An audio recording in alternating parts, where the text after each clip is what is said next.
Nosotros vamos a desmentir esa posverdad, que es una gran mentira respecto a que la señora Boluarte es usurpadora. Vamos a conversar ahora y para ello estamos enlazados vía Zoom con Óscar Urbiola, expresidente del Tribunal Constitucional y que es parte del equipo de 10 juristas que asesorarán la gestión de la presidenta Dina Boluarte. Óscar, muy buenos días. Nicolás, es un gusto estar nuevamente en tu programa. Muy buenos días.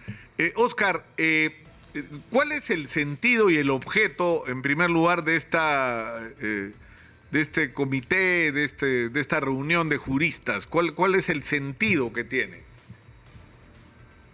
Nicolás, como tú debes estar muy al tanto de toda esta situación como un periodista que sigue todo este proceso desde hace muchos años, lamentablemente se ha instalado una posverdad que siguen sosteniendo Petro y López Obrador, que genera efectos nocivos para nuestra imagen como democracia y que esto es lamentablemente algo que afecta en el clima de inversiones que el Perú necesita para poder desarrollar y poder hacer frente a esta situación de lamentablemente resurgimiento de los niveles de pobreza en nuestro país y la ausencia o lamentablemente la falta de creación de puestos de trabajo. Todos los efectos se puede generar negativamente el tema político sobre el tema económico. Entonces, creo que es importante que en este caso nuestra participación pueda aclarar qué cosa es lo que realmente sucedió en nuestro país el 7 de diciembre. Ese es el propósito inmediato. Digamos, muchos han interpretado que nosotros vamos a hacer una comisión en la gestión general de la presidencia de la República. Tenemos, de acuerdo a la resolución que se ha emitido, tenemos en este caso la misión de asesorar en el orden constitucional para el fortalecimiento del sistema democrático y la legitimidad de este gobierno como sucesión constitucional legítima, generada lamentable y paradójicamente el 7 de diciembre con un golpe de Estado. Entonces, esa es la verdad.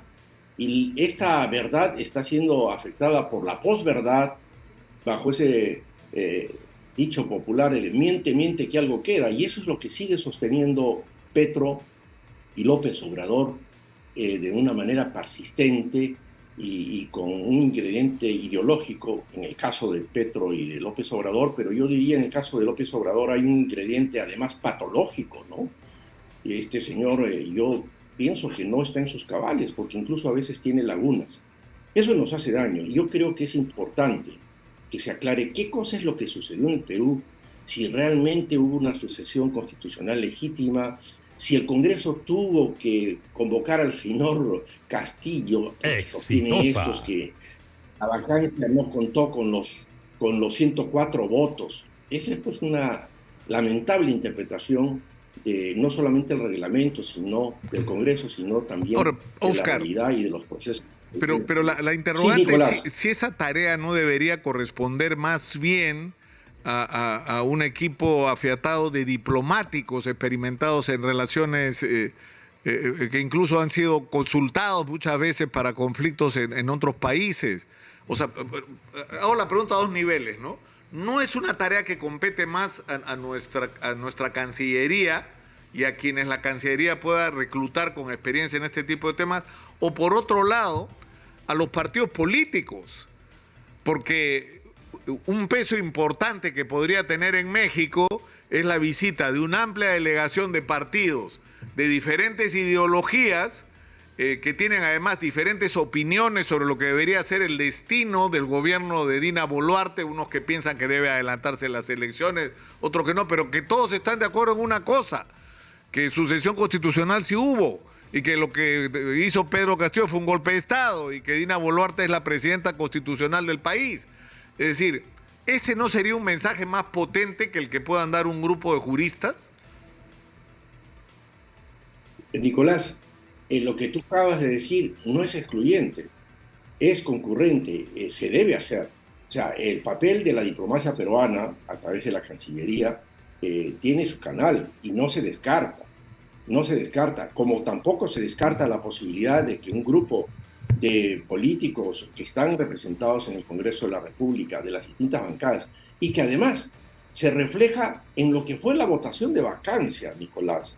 Recordarás que fue una votación mayoritaria en el Congreso de la República. De tal manera que eso es factible, pero tampoco podemos descartar la posibilidad de que quienes estamos en la academia y que además hemos tenido responsabilidades como, por ejemplo, nuestra participación en el Tribunal Constitucional, con esa autoridad que nos da la experiencia y el conocimiento del orden constitucional, podamos decir algo respecto a esto. O sea, esta acción de la comisión especial que ha formado la señora Boluarte no excluye las posibilidades de que la Cancillería siga ejerciendo, en este caso, lo que la Constitución le señala como función específica, que es conducir las relaciones internacionales, de lo cual forma parte precisamente. Por ejemplo, Nicolás, alguien desde no solamente la academia, sino con su experiencia en el Ministerio de Relaciones Exteriores, ha sugerido la posibilidad de ir a la Corte Internacional de Justicia. Esa es una posibilidad, pero comprenderás de que ese es un proceso que previamente tiene que estar anticipado por mediaciones diplomáticas, conciliaciones que se hacen justamente con la diplomacia de cada país. No se va, como en el orden interno, tú no vas a un juicio antes de ir a una conciliación, a una mediación. Y eso también se hace en el orden internacional. El último recurso sería ir a la Corte Internacional de Justicia para reclamar, por ejemplo, la presidencia pro tempore de la Alianza del Pacífico, que se niega a entregar. Podría ser. Pero eso lo maneja la Cancillería. Nosotros no vamos a entrar a ese tema. Nosotros vamos a desmentir esa posverdad, que es una gran mentira respecto a que la señora Boluarte es usurpadora. La señora Boluarte, aunque no nos guste, aunque no hemos votado por ella, y que formando parte de una lista presidencial llegó a la presidencia de la República por una sucesión constitucional legítima. Eso es lo que queremos sostener, para que no se cuestione la legitimidad de nuestro sistema democrático, porque en definitiva es el Perú el que se perjudica cuando se genera un clima de inestabilidad política que tiene directa vinculación e influencia en la estabilidad económica de nuestro país. Aun cuando sabemos perfectamente que el Perú ha manejado su economía con piloto automático y muy efectiva, a tal extremo que hoy día tenemos una moneda que es la mejor y la más estable de toda esta parte del continente. Pero necesitamos que todo eso mejore con una estabilidad política. Y lamentablemente toda esta situación, que es una campaña concertada, que obedece a una ideología, nos está perjudicando. Lo que ha llamado la atención, Oscar, es el mensaje que dio Keiko Fujimori, en el sentido de que Dina Boluarte era, voy a ser textual, la presidenta legal y constitucional del Perú. Sin embargo, Dina Boluarte fue electa en la misma plancha presidencial que Pedro Castillo, una elección en la que, según Keiko Fujimori, había ocurrido un fraude electoral. Es decir, ella no reconocía la legitimidad y constitucionalidad de esa elección. Entonces ahí hay como, alguna explicación, como reclamaría Condorito, ¿no es cierto? Exijo una explicación. O sea, o ha cambiado, se ha producido una... pero alguna explicación tiene que darse. Se han convocado manifestaciones a la calle. El país ha estado de cabeza porque se dijo que había ocurrido un fraude electoral. Entonces, ninguna persona puede ser presidenta legal y constitucional de un país que es producto de un fraude. Su elección es producto de un fraude. Entonces, lo que tendría que decir es: me equivoqué, no hubo fraude. Lo dijimos porque estábamos muy molestos, pero algo tiene que decir. Nicolás, eso lo tendrá que decir la señora Keiko Fujimori. Lo cierto es que hubo una proclamación por parte del Jurado Nacional de Elecciones. Tú podrías decir que yo mismo, que participé en algún momento en este tema, no en defensa de la señora Fujimori ni en defensa de Fuerza Popular, yo asumí una defensa respecto a un criterio que había adoptado el Jurado Nacional de Elecciones para cerrar la recepción de actas electorales a las 8 de la noche, cuando el organismo de OMPE había fijado hasta las 23:59, que me parece lo correcto. Y yo decía de que la decisión del Jurado Nacional de Elecciones era totalmente contradictoria y que estaba limitando la expresión del voto popular a cabalidad, impidiendo que muchas actas ingresen legalmente al cómputo. Esa fue mi posición, yo no defendía Fuerza Popular. Sin embargo, reconozco que después de la proclamación por parte del Jurado Nacional de Elecciones, ya ha cerrado una etapa, porque hay que tener en cuenta que los procesos electorales, Nicolás, precluyen, y la preclusión, o sea, el cierre definitivo, es la resolución del Jurado Nacional de Elecciones. Tan es así que el señor Castillo ha juramentado y ha ejercido el poder, lamentablemente de mala forma, que ha dado lugar a su vacancia. Entonces, ya no podríamos nosotros estar retrotrayendo toda esta situación de la posición que tuvo algún otro candidato que cuestionó ya por fraude, cosa que yo no he apoyado, la legitimidad de este régimen. De tal manera que eso le hace daño al pueblo. Yo creo que la preclusión de los procesos electorales es una garantía de estabilidad democrática y la debemos. Ahora, Pedro Castillo ha presentado, y el Poder Judicial admitió a trámite, un amparo presentado por Castillo en relación a los procedimientos utilizados para su vacancia por incapacidad moral. Y aparentemente, desde el punto de vista formal, no se ha sido lo riguroso que se debió ser, ¿no es cierto? Es cierto, era una situación de emergencia, era una situación de hecho, era un golpe de Estado, era una flagrancia, pero evidente, es decir, nadie puede discutir que ahí lo que se pretendió es hacer un golpe de Estado. Sin embargo, y lamentablemente, pareciera que el Congreso no siguió los procedimientos que debía seguir, digamos, para omitir el procedimiento de las comisiones. Es decir, por un tema de horas, Óscar, aparentemente algún error se ha cometido en el camino. ¿Qué consecuencias puede tener esto realmente? Nicolás, qué buena oportunidad para aclarar algo que se viene sosteniendo desde hace mucho tiempo y que surgió cuando el exministro de Defensa de Pedro Castillo, el abogado Ayala, sostuvo de una manera absolutamente errónea que el Congreso lo había vacado con menos de 104 votos. Es decir, la admisión de la moción de vacancia se había admitido con menos de 104 votos, solo 101 votos, y que ese defecto de forma anulaba toda la vacancia. Ahí hay una errónea, garrafal, mala interpretación, un error tremendo de quienes vienen viendo esto. ¿Te imaginas tú, Nicolás, ante el anuncio de Pedro Castillo de disolver el Congreso tenía que citarlo para que ejercite su defensa y sostener que no había incurrido en causal de vacancia, que es la que le aplicó el Congreso de la República por flagrancia? Ese artículo del reglamento del Congreso, que se conoce, podríamos decir vulgarmente, como vacancia express, es cuando por circunstancias de hecho, por ejemplo, el presidente comete un asesinato, ¿qué más se necesita para poder convocar ese mismo día al Pleno y sin respetar los plazos mínimos para ir a la sesión y a la votación, ¿no?, que exige el artículo pertinente del reglamento, con 104 votos para exonerar de esas formalidades? En el caso del golpe de Estado no es aplicable por una simple y lógica razón. ¿Ante qué Congreso que ya está disuelto por el mismo presidente debe concurrir el presidente para ejercitar su defensa? Eso es pues una contradicción, un contrasentido. El Congreso lo vacó porque el presidente incurrió en un delito, flagrancia, y lo vacó.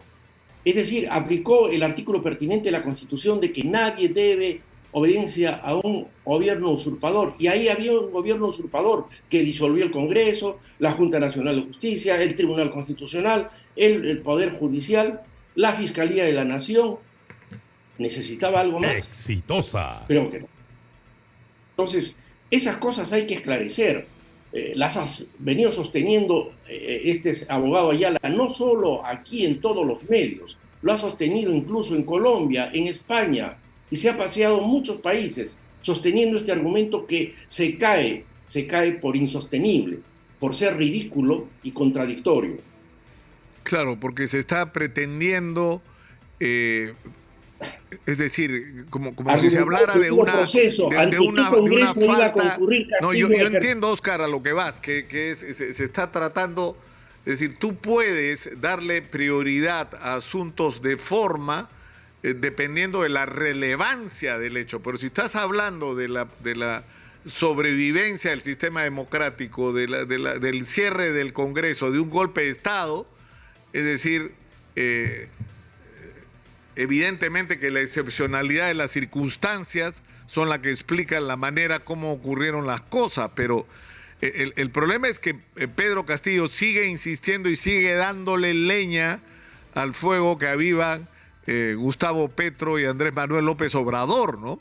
Ahora, el problema es que, es decir, ¿cómo vamos a salir de este entrampamiento? Yo me preguntaba desde hace varias semanas cuál es el siguiente paso, porque ya se está hablando de ruptura de relaciones económicas y comerciales sin explicar cómo se traduce, y para ustedes los arequipeños, ¿qué va a significar? Que los señores del Grupo México, el señor, ¿cómo se llama? González, ¿ah? Va a tener que agarrar su maleta e irse porque no va a poder seguir operando en el Perú. De eso es lo que estamos hablando. O de que Claro no va a poder seguir operando en el Perú, o de que el Grupo Azteca no va a poder seguir operando en el Perú. De eso, o sea, ¿cuál es el siguiente paso de esta confrontación? ¿No? Exitosa. No va a poner ninguna traba a estas inversiones mexicanas. Ninguna traba.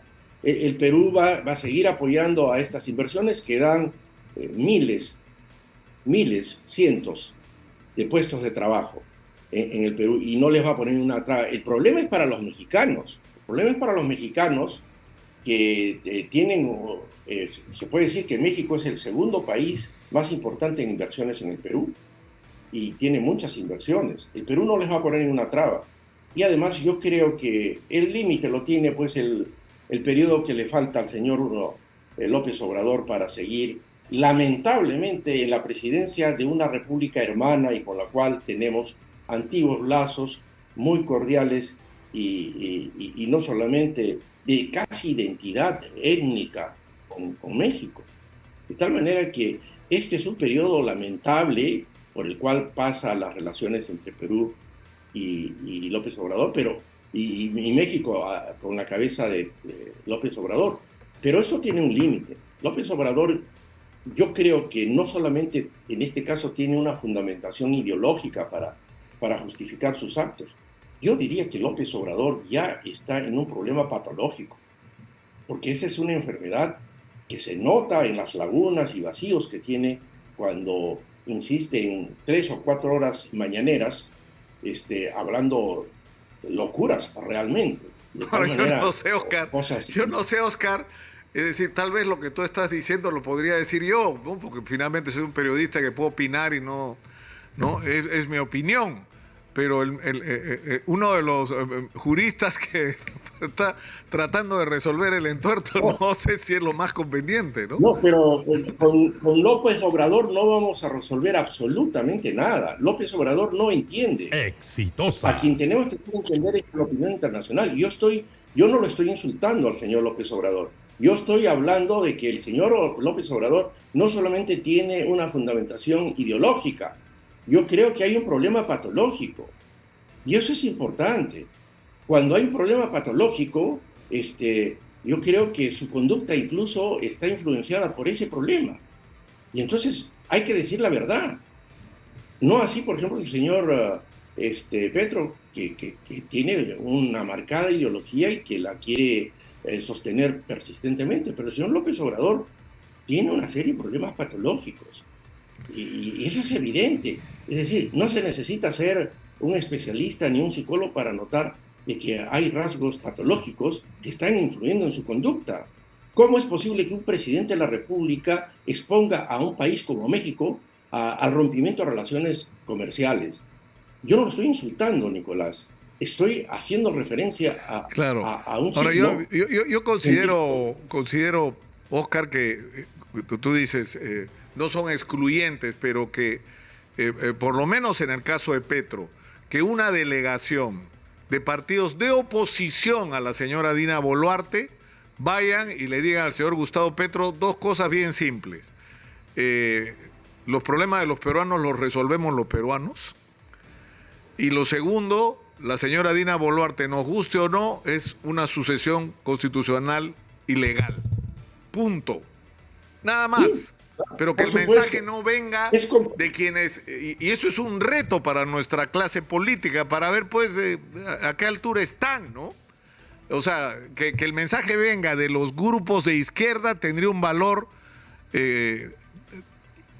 yo creo, significativo. Por lo menos para una persona como Gustavo Petro y tal vez para gente del entorno de Andrés Manuel López Obrador, porque no está solo Andrés López Obrador. O sea, tiene alrededor suyo gente que se supone es pensante y razonable, ¿no? Y que deberían ser capaces de escuchar mensajes distintos a los de su propio presidente cada mañana. Oscar, te agradezco mucho.